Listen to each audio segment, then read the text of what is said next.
Voilà, bonsoir à tous. Je vais donc vous proposer une conférence où l'on comparera le mariage et le Pacs en essayant de vous faire toucher du doigt les avantages et les inconvénients de chacune de ces unions.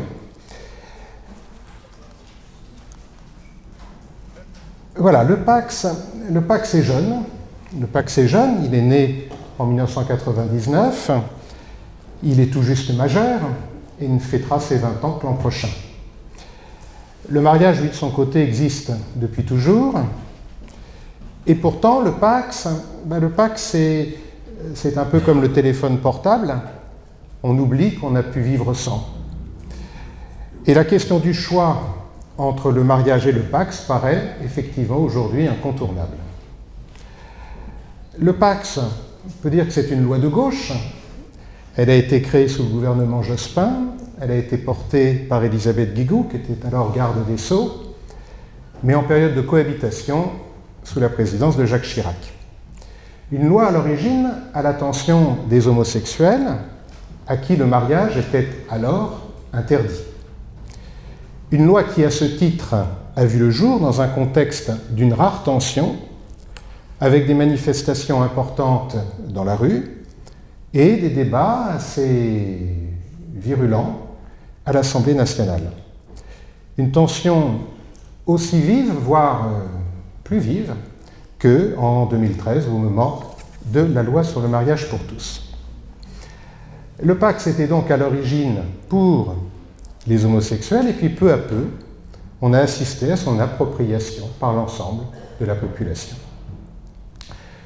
4 étapes importantes dans cette comparaison Pacs-mariage. D'abord, 1999, je viens de le dire, le vote de la loi créant le Pacs. 2006, où déjà on est revenu sur un point qui était le régime pacsimonial par défaut, je reviendrai sur cette notion tout à l'heure, où de l'indivision, qui était le régime de base à l'origine, on est passé à la séparation des biens. Un an plus tard, la loi TEPA, loi fiscale, Nicolas Sarkozy, qui supprime les droits de succession aussi bien entre époux qu'entre partenaires de Pacs. Et puis enfin, 2013, je l'évoquais, la loi ouvrant le mariage aux couples de même sexe.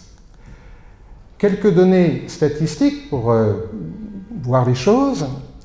En 2000, donc l'année qui a suivi le Pacs, on a compté 305 000 mariages, un peu plus, contre seulement 22 000 Pacs.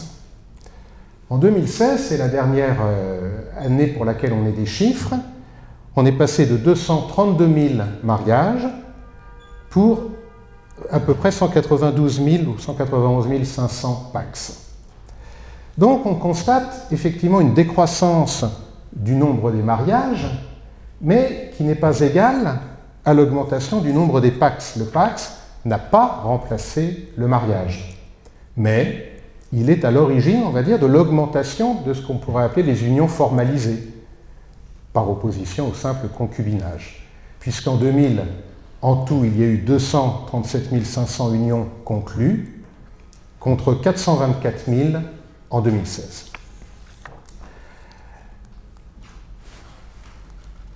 Après ces quelques propos introductifs, je vous présente la façon dont je vais mener mon exposé en se promenant avec vous chronologiquement, en se posant la question d'abord de la nature du Pacs et de la nature du mariage, puis en voyant la formation de chacun, et puis on s'attardera à la vie du couple pendant le Pacs comme pendant le mariage, pour enfin songer à la fin de l'un et de l'autre.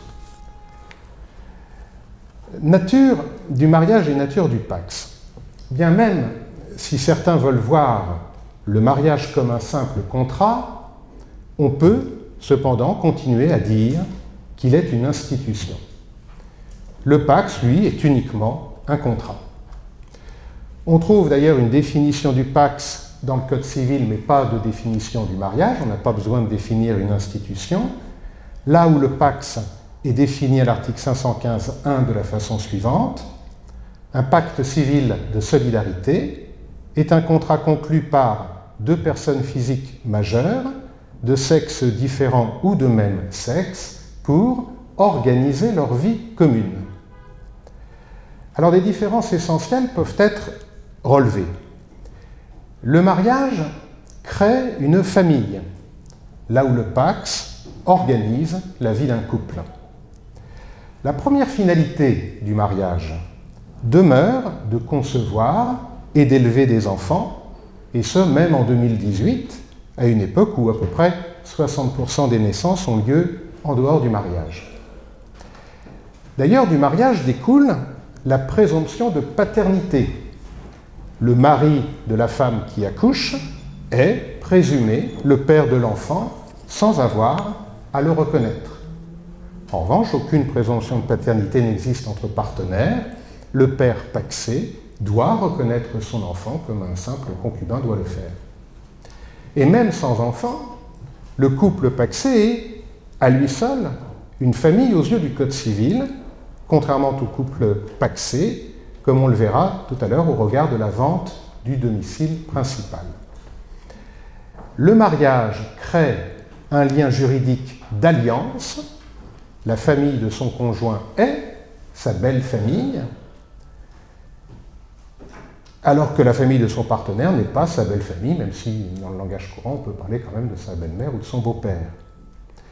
Et le mariage, enfin, crée une beau-parentalité vis-à-vis du conjoint, du père ou de la mère d'un enfant, alors que juridiquement, on n'est pas le beau-père ou la belle-mère de l'enfant de son ou de sa partenaire.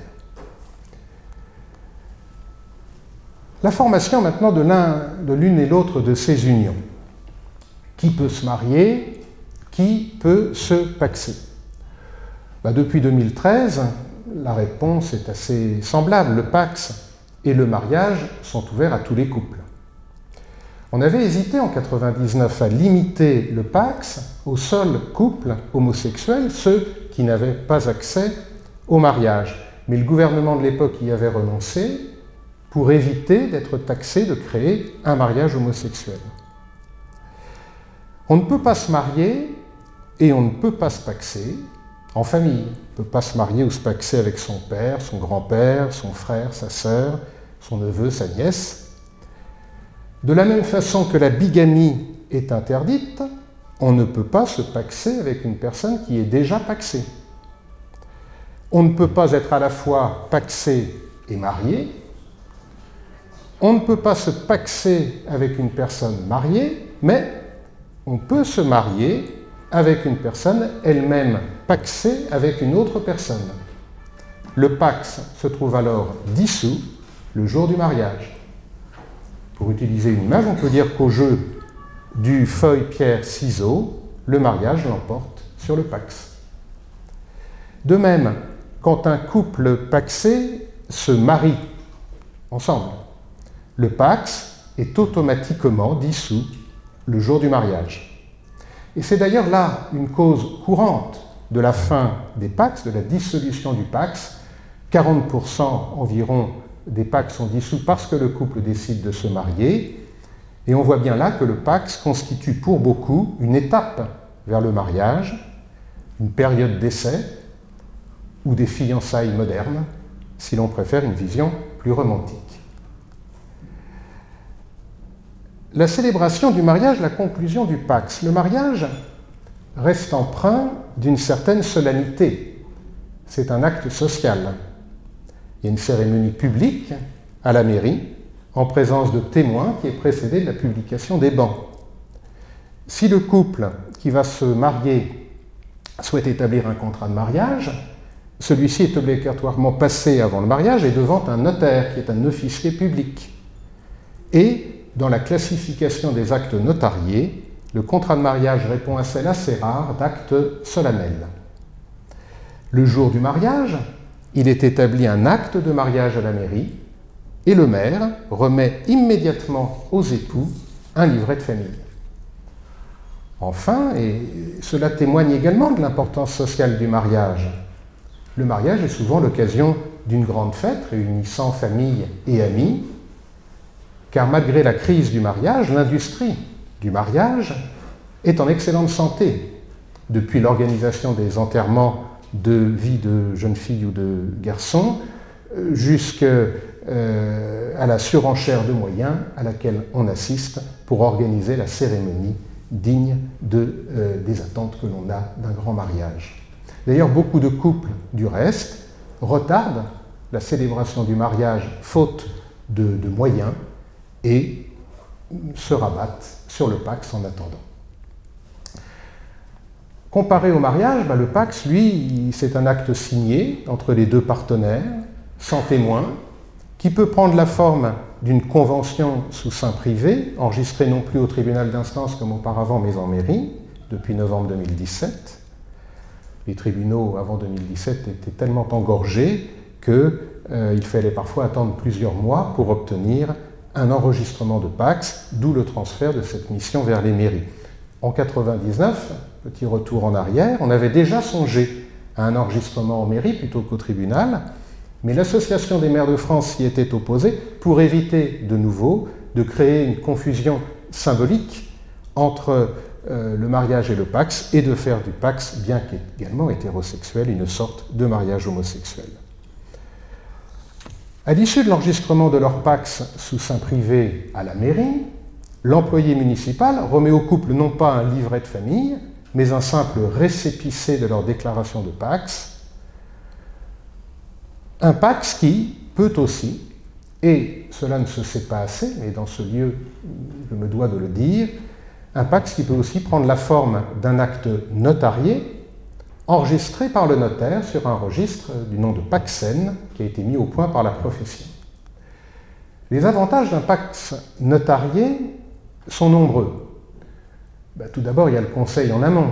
Le notaire va vous recevoir et vous allez réfléchir avec lui sur le choix du régime pacsimonial. Il y a la qualité de la rédaction de l'acte, il y a son authenticité, c'est un acte reçu par un notaire, il a donc la force d'un jugement, et à ce titre, il est inattaquable. Il y a l'immédiateté de son enregistrement et enfin, sa conservation qu'assure le notaire. Sur ce dernier point, l'expérience prouve que bon nombre de couples, quand on leur demande de fournir leur convention de Pacs sous seing privé, souvent ils l'ont égaré. Et ils l'ont conservé, ils l'ont égaré, et ils sont déçus d'apprendre que le tribunal à l'époque et les mairies aujourd'hui n'en conservent pas de double ou un autre original. Et beaucoup considèrent en réalité que le récépissé qui leur a été donné est le document important à fournir le jour où on doit justifier de son Pacs, alors qu'il s'agit que d'un simple récépissé qui ne nous renseigne sur rien, et notamment pas sur le régime pacsimonial. Alors on notera enfin qu'une fois le mariage ou le Pacs célébré, enregistré, je voulais dire, une mention sera portée en marge de l'acte de naissance de chaque époux ou de chaque partenaire, et là, de ce point de vue, c'est un point commun entre les deux unions. Songeons maintenant à comparer mariage et Pacs pendant la durée de l'union. Et tout d'abord en réfléchissant aux devoirs et aux droits respectifs des époux et des partenaires. Les époux, comme les partenaires, s'obligent à une vie commune. Ils se doivent assistance et une aide matérielle, et les époux, comme les partenaires, sont solidaires pour les dettes de la vie courante. Les époux, contrairement aux partenaires, se doivent mutuellement respect et fidélité. C'est-à-dire que les partenaires ne peuvent pas être respectueux l'un vis-à-vis de l'autre ou fidèles, mais la loi pose ce principe pour les époux et non pour les partenaires. D'ailleurs, le Pacs, en soi, n'implique pas une relation amoureuse, sauf si l'on considère cette obligation implicite dans la liste des personnes avec qui on ne peut pas se paxer. À nouveau, je remonte à l'origine, on avait évoqué, pourquoi pas, en 1999, qu'un Pacs puisse être fait entre un frère et une sœur, ou entre deux frères ou deux sœurs. Les époux, contrairement aux partenaires, ne peuvent, je l'évoquais en introduction, disposer des droits par lesquels est assuré le logement de la famille, ni des meubles qui le garnissent.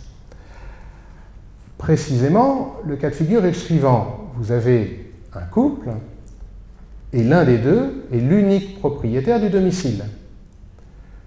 Celui-ci, si le couple est pacsé, peut vendre le domicile, prendre la décision seule de vendre le domicile, sans avoir à en référer à son partenaire. Entre époux, ce n'est pas possible, l'acte serait nul si le conjoint n'intervenait pas dans l'acte de vente pour donner son consentement à cette vente, à la vente du logement de la famille. J'y reviens régulièrement, le mariage crée une famille. L'obligation alimentaire à l'égard des beaux-parents.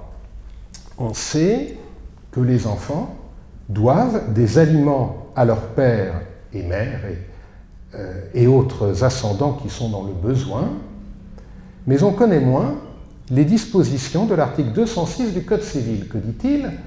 Il dit que les gendres et belles-filles doivent également, et dans les mêmes circonstances, des aliments à leur beau-père et belle-mère. Cette obligation alimentaire à l'égard des beaux-parents n'existe donc que dans le cadre du mariage qui, on l'a vu, seul crée une alliance. Et d'ailleurs, il s'agit là parfois d'un frein au mariage pour certains couples qui envisagent de se marier, mais dont l'un des membres a un parent qui aurait une vie marginale. Et pour cette raison, ce couple préférera se paxer. Quant aux relations patrimoniales, les époux ont un très vaste choix pour organiser leurs relations patrimoniales, un grand choix entre différents régimes matrimoniaux. Tout d'abord, ils peuvent décider de ne pas faire de contrat de mariage, sans l'avoir décidé de ne pas faire de contrat de mariage, sans y avoir réfléchi. Ils sont alors mariés sous un régime qu'on dit de communauté réduite aux acquêts, qui distingue la communauté, ce que le couple construira comme patrimoine à l'aide de ses revenus pendant la durée du mariage, et de part et d'autre les biens propres de chaque époux, qui seront ce que chacun avait déjà au jour du mariage, ou va être amené à recevoir de ses parents par donation ou succession. Un couple peut décider de faire un contrat de mariage, il pourra alors choisir la séparation des biens. Ce qui est à moi est à moi, ce qui est à toi est à toi, ce qui ne nous empêche pas d'acheter ensemble, mais ce jour-là de définir des proportions d'achat, par exemple 60-40, 70-30, si l'on finance différemment l'achat. Le couple peut décider par contrat un régime qui s'appelle la participation aux acquêts, qui est un régime un peu savant qui est censé allier l'avantage de la communauté et l'avantage de la séparation de biens, comme un couple peut décider d'adopter le régime de la communauté universelle, et non plus réduite aux acquêts, comme je l'évoquais tout à l'heure, une communauté universelle où tout, absolument tout, serait commun. Ils peuvent également, dans un contrat de mariage, aménager un régime de communauté en ajoutant des avantages matrimoniaux en cas de décès, par exemple, en décidant qu'au premier décès, toute la communauté sera attribuée au conjoint survivant, ou en préférant choisir certains biens qui, dans cette communauté, seront attribués au conjoint survivant avant de se poser la question du règlement de la succession. Un couple marié peut, en cours de mariage, changer son régime matrimonial, mais cependant, cette liberté est conditionnée. D'abord, ce n'est possible qu'après 2 années de mariage. Ensuite, cette démarche de changer de régime matrimonial est soumise à l'accord des enfants majeurs. Certains parents trouvent que là, c'est le monde à l'envers, où il faut demander l'accord de ces enfants, mais également l'accord des éventuels créanciers. Et puis, ce changement de régime matrimonial est soumis cette fois à l'accord du tribunal, si les enfants sont mineurs, qui ne peuvent donc pas donner leur avis, ou si des enfants majeurs ou des créanciers se sont opposés à la décision du couple marié de changer son régime matrimonial. Les partenaires, de leur côté, n'ont le choix qu'entre 2 régimes paximoniaux, et pas plus, à savoir la séparation de biens, qui ressemble beaucoup au régime de la séparation de biens des époux, ou le régime de l'indivision, qui ressemble assez au régime de la communauté des biens réduite aux acquets que je vous évoquais tout à l'heure. En indivision, on fait le choix de dire, à compter de notre pax, tout ce qu'on va acquérir sera acquis pour le compte de l'indivision, pour nous deux, moitié-moitié, et sans possibilité de distinguer que l'un a plus payé que l'autre. Non, on achète forcément 50-50, et pour autant, ce qu'on avait avant le pax, ce qu'on reçoit de ses parents, etc., reste personnel, ne devient pas indivis automatiquement. Les partenaires ne peuvent pas prévoir dans le pax de clauses qui protégeraient le partenaire survivant. Le contrat de pax n'est donc pas, contrairement au contrat de mariage, le lieu d'un avantage matrimonial, et pour cause on n'est pas marié, ni même le lieu d'un testament. En revanche, les partenaires de pax peuvent, contrairement aux époux, à tout moment et librement modifier leur convention initiale. Aujourd'hui, la grande majorité des partenaires se paxent sous le régime de la séparation de biens, qui est devenu, je l'évoquais tout à l'heure en 2006, le régime automatique, et qui ne fait en quelque sorte que prolonger le mode de fonctionnement que le couple connaît depuis qu'il vit ensemble. À vivre ensemble, on est séparé de biens, comme on fait de la prose sans s'en rendre compte. Ce choix pour le régime de la séparation de biens est aujourd'hui souvent celui des couples qui vont se marier et qui se posent la question, avec l'aide d'un notaire, du choix du meilleur régime matrimonial. On s'aperçoit, si vous voulez, aujourd'hui que le régime de la séparation de biens, que ce soit dans le cadre d'un pax ou dans le cadre d'un mariage, est de plus en plus en phase avec la réalité sociologique d'aujourd'hui, liée à la réalité, à la fragilité des couples, bien sûr, mais pas seulement, liée aussi au fait qu'on nous évoque que le salariat vit ces dernières années ou décennies, qu'on nous incite de plus en plus à monter notre propre entreprise, lié au fait aussi qu'on se met en couple avec déjà un vécu, déjà des enfants, déjà des biens qu'on peut avoir acquis avant de se rencontrer, sur lesquels courent des crédits. Donc autant de raisons qui, dans un cas comme dans l'autre, poussent plutôt au choix d'une séparation des biens. Pendant le pax et le mariage, la question de l'adoption peut faire toucher du doigt des différences très nettes entre l'une et l'autre de ces unions. Vous savez qu'il existe deux sortes d'adoption. L'adoption plénière, qui fait disparaître le lien de filiation d'origine de l'enfant, et l'adoption simple, qui maintient l'enfant dans sa famille d'origine. Alors tout d'abord, la démarche conjointe d'adoption peut être menée par un couple marié, mais pas par un couple paxé. Donc pour être à deux à vouloir adopter un enfant, il faut être marié. D'autre part, on ne peut pas procéder à l'adoption plénière de l'enfant mineur de son ou de sa partenaire de pax, même si l'enfant n'a été reconnu que par ce parent, car justement cela romprait ce lien de filiation d'origine. Ce n'est pas le but. Le but est que l'enfant ait deux parents.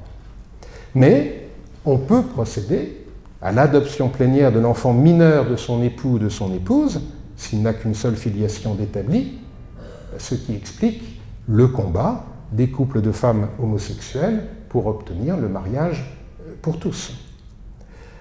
Au sein d'un couple, un seul des membres du couple peut décider d'adopter un enfant.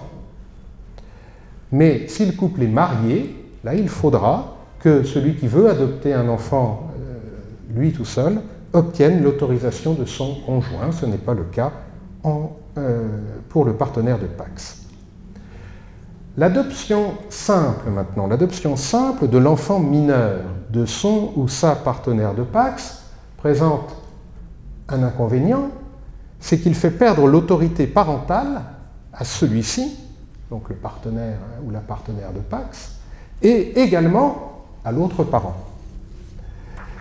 Si le couple est marié, il n'y aura que cet autre parent qui perdra l'autorité parentale.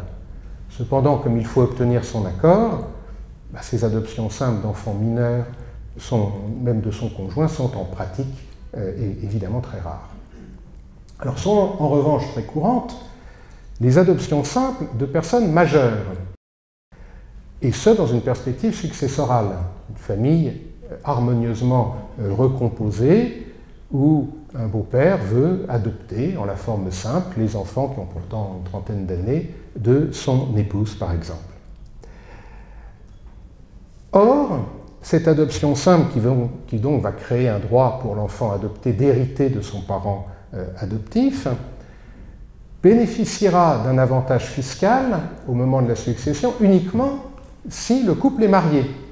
C'est-à-dire que quand on a adopté l'enfant de son conjoint, au moins au moment où on décède, on était marié avec le parent d'origine, eh bien, les enfants adoptés bénéficieront du même régime fiscal que s'ils avaient été les enfants de leur adoptant, c'est-à-dire un abattement de 100 000 € au lieu de 1 500 et quelques, et des droits en moyenne autour de 20% après l'abattement, au lieu de 60%, qui est le tarif entre étrangers.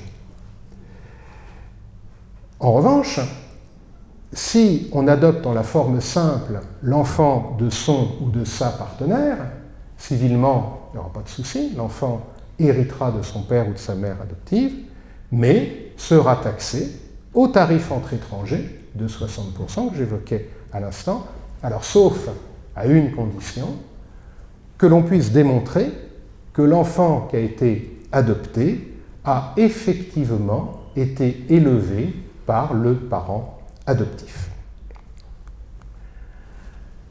Maintenant, quant à la fiscalité du quotidien, au régime social, quelques mots rapides pour dire que là, Pacs et mariage, on peut vraiment comparer l'un et l'autre. Au niveau de l'impôt sur le revenu, même conséquence d'un Pacs et d'un mariage. Au niveau de l'IFI, ex-ISF, pareil. Quant à la sécurité sociale, chaque partenaire, comme chaque conjoint, peut être l'ayant droit de l'autre en matière d'assurance maladie et de maternité. Tout a malheureusement une fin, et le mariage, comme le Pacs, peut se terminer soit par la séparation du couple, on a vu tout à l'heure par le mariage du couple, quand c'est un Pacs vers un mariage, mais ici je vais traiter de la séparation du couple ou le décès de l'un des membres du couple. Donc la séparation des partenaires et des époux. Le Pacs n'est pas plus solide que le mariage. La durée moyenne d'un Pacs serait de 3 ans. Mais on l'a vu, il y a quand même 40% de ces Pacs qui sont rompus par le mariage des partenaires. Il y avait autrefois une distinction essentielle entre les deux modes de conjugalité. Le divorce devait systématiquement être prononcé par un juge, qu'il soit par consentement mutuel ou qu'il soit contentieux. Depuis le 1er janvier 2017, les époux, s'ils décident de divorcer par consentement mutuel, peuvent le faire sans juge. Mais, dans cette hypothèse, chacun doit être assisté d'un avocat, là où auparavant il pouvait y avoir un seul avocat pour le couple. Tous quatre, les époux et leurs 2 avocats, signent une convention de divorce qui a été rédigée par acte d'avocat et qui est ensuite déposée au rang des minutes d'un notaire pour devenir exécutoire et avoir date certaine, et pour que le divorce prenne effet. La convention de divorce, qui est donc passée par cet acte d'avocat, doit obligatoirement comprendre la liquidation du régime matrimonial ou, à défaut, une déclaration selon laquelle il n'y a pas lieu à liquidation. Et si la liquidation porte sur des biens immobiliers, elle doit être faite par acte notarié dont une copie est alors annexée à l'acte d'avocat. Derrière cette contractualisation du divorce par consentement mutuel, on peut voir un coup porté à l'affirmation de départ selon laquelle le mariage est une institution et non un contrat. Pour autant, on le constate, la fin du mariage reste très encadrée par la loi, qui est nettement moins contraignante pour les partenaires qui décident de se séparer. Fait par une simple déclaration conjointe, autrefois au tribunal, aujourd'hui à la mairie, ou alors chez le notaire qui a reçu le Pacs. Ou même par une déclaration unilatérale, signifiée à l'autre par un huissier. Cette possibilité de rompre le pax unilatéralement avait d'ailleurs été dénoncée en 1999 par les opposants au pax qui y voyaient une forme de répudiation. Il n'y a aucune obligation juridique, aucune obligation légale, plus exactement, à la liquidation du régime paximonial pour mettre fin au pax. Bien sûr, s'il y a un bien en commun et que l'un des deux souhaite racheter la part de l'autre, il y aura un acte notarié qui sera nécessaire, mais la loi n'impose pas, contrairement au divorce, la liquidation du régime. Et enfin, il n'y a pas de possibilité d'une prestation compensatoire au profit du partenaire qui serait le moins aisé financièrement, contrairement à ce qui se passe entre époux. Entre époux, la loi est même allée assez loin en permettant que celui au tort exclusif de qui le divorce serait prononcé puisse, si le juge considère que c'est nécessaire, bénéficier d'une prestation compensatoire. Voyons maintenant ce qui se passe quand l'un des membres du couple vient à décéder. Et là, les différences vont être de plus en plus notables entre le mariage et le pax. Tout d'abord, une pension de réversion. La pension de réversion, cette possibilité que l'on a de bénéficier, après le décès de l'autre, de souvent la moitié de sa retraite, n'est possible aujourd'hui que si l'on a été marié, sauf de très rares exceptions pour certaines caisses complémentaires. Alors c'est une situation dont j'ai longtemps pensé qu'elle n'avait aucun risque d'évoluer en faveur du partenaire survivant, puisqu'on a quand même des problèmes aujourd'hui pour payer les retraites, et qu'on a même craint il y a quelques mois que la pension de réversion entre époux soit dans le collimateur du gouvernement. Eh bien pourtant, tout récemment, il n'y a pas une semaine de cela, Jean-Paul Delevoye, qui est le haut commissaire à la réforme des retraites, n'a pas exclu une pension de réversion au bénéfice d'un partenaire de pax après le décès de l'autre, à condition, a-t-il précisé, de mettre une durée minimum à la durée du pax. On en est une simple annonce, tout cela est évidemment à suivre.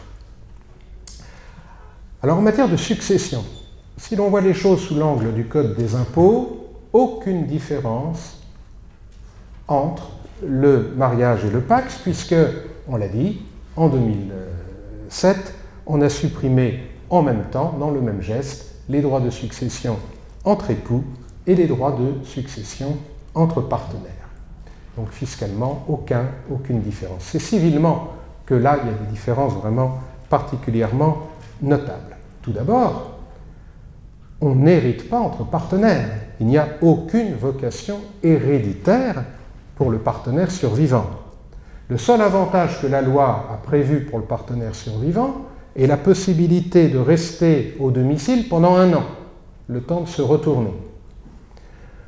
Pour faire hériter son partenaire, il faut impérativement rédiger un testament. Et en l'absence d'enfant, on peut sans problème désigner son partenaire comme son légataire universel, donc grâce à un testament, obtenir qu'il hérite de l'intégralité de son patrimoine, et ce, sans avoir à payer de droits de succession, on l'a vu, là où un couple de concubins sans enfants pourrait faire le même testament, mais le concubin survivant paierait 60% d'impôt sur l'héritage.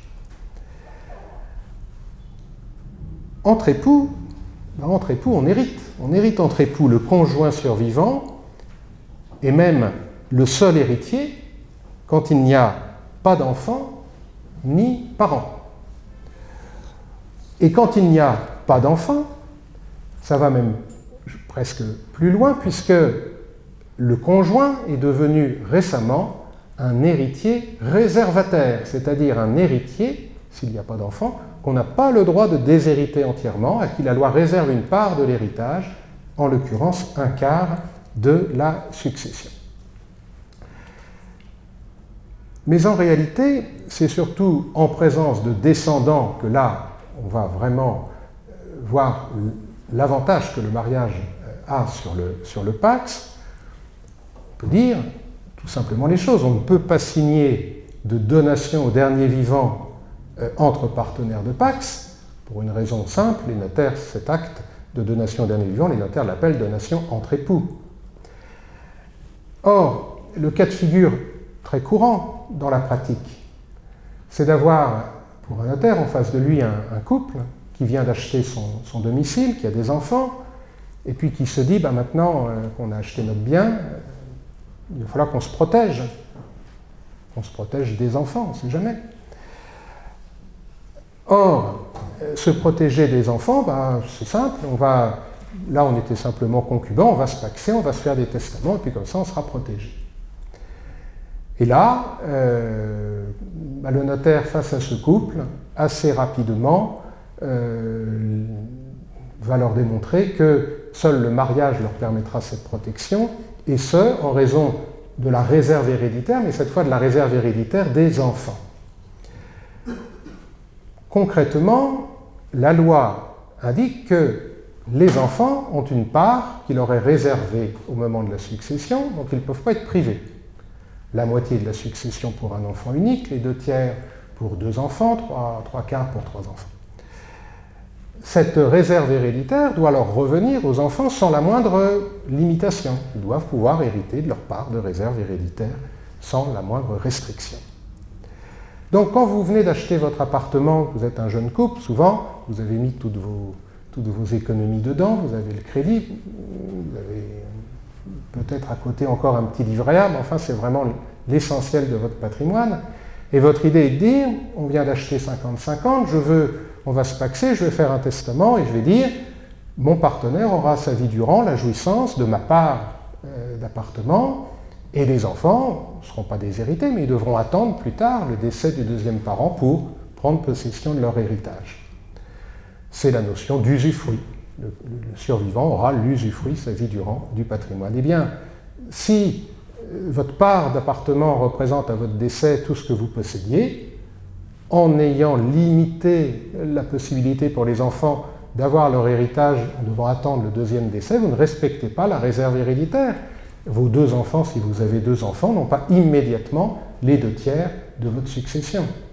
Ce testament serait possible si à côté, en plus de ce bien, vous aviez un patrimoine déjà assez conséquent pour que votre part d'appartement ne dépasse pas, quand il y a 2 enfants, le tiers de l'ensemble de votre patrimoine. Et c'est là qu'effectivement on se rabat vers la solution du mariage si on est inquiet de la situation, puisque le mariage, lui, sans même avoir à dire quoi que ce soit, sans même avoir à écrire de testament ou de signer de donation entre époux, va accorder la possibilité aux conjoints survivants face à des enfants communs de conserver l'usufruit, non pas seulement du domicile, mais de toute la succession. Et si l'on est face à des enfants pas uniquement communs, la loi lui accorde aux conjoints survivants la possibilité de demander à profiter d'un droit d'usage sa vie durant sur le bien qui constituait le domicile. Donc on voit évidemment ici une différence essentielle entre l'une et l'autre forme de vie à 2. Quelques mots de conclusion, et puis vous pourrez me poser les questions que vous souhaiterez me poser. Quel est l'avenir du Pacs? Est-ce que c'est pertinent de poser cette question? Mais en soi, on pouvait se dire qu'à présent que le mariage est ouvert à tous les couples, le Pacs conçu à l'origine pour permettre aux homosexuels d'organiser leur union aurait dû, en toute logique, disparaître du droit français. Et pourtant, cette adhésion massive, on a vu les chiffres tout à l'heure, de l'ensemble de la population à ce contrat de couple, vient immédiatement contredire cette idée, de la même façon qu'on ne pourrait plus vivre sans Internet, dont l'usage dans les foyers d'ailleurs date à peu près de l'époque du Pacs. Les Français ne pourraient plus, semble-t-il, aujourd'hui se passer du Pacs.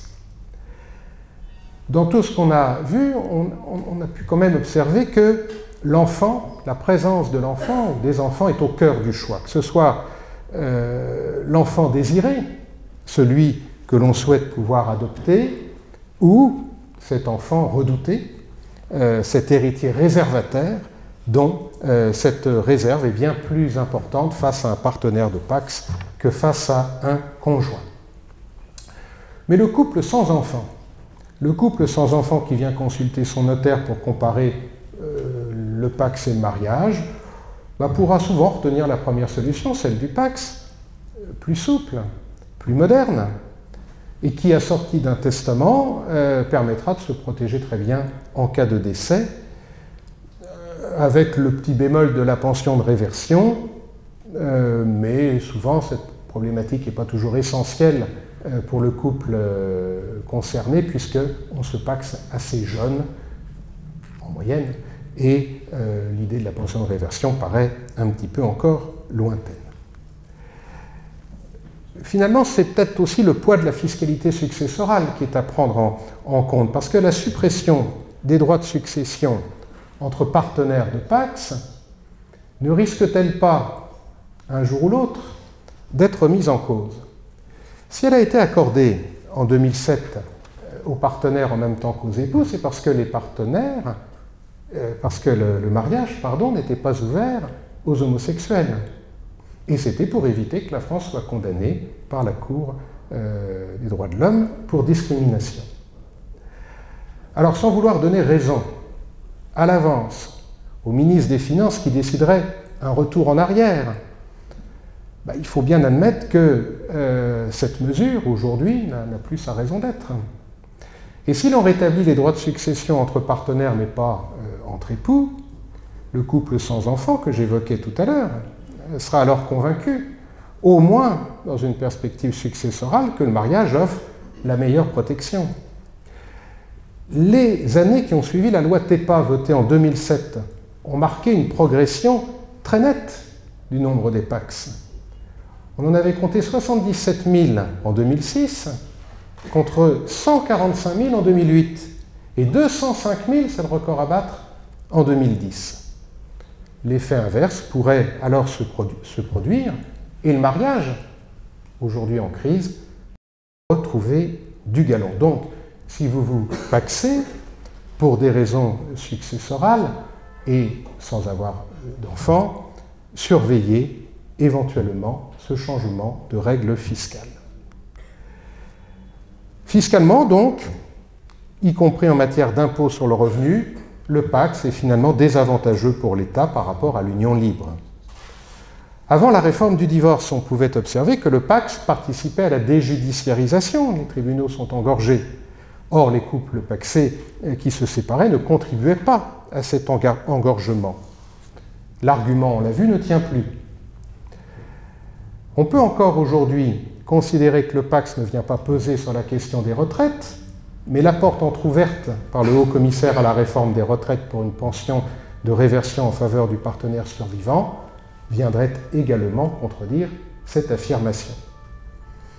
Alors en définitive, l'évolution législative à laquelle on assiste depuis 1999, depuis la création du Pacs, et qui tend petit à petit à renforcer les avantages des partenaires, quitte à ce que les différences s'estompent entre mariage et Pacs, semble ressortir d'une démarche non pas guidée par la recherche de l'intérêt que retire l'État de ce mode de conjugalité, mais par un effort d'adaptation du législateur à une évolution sociétale dans la conception que l'on se fait aujourd'hui du couple. Je vous remercie.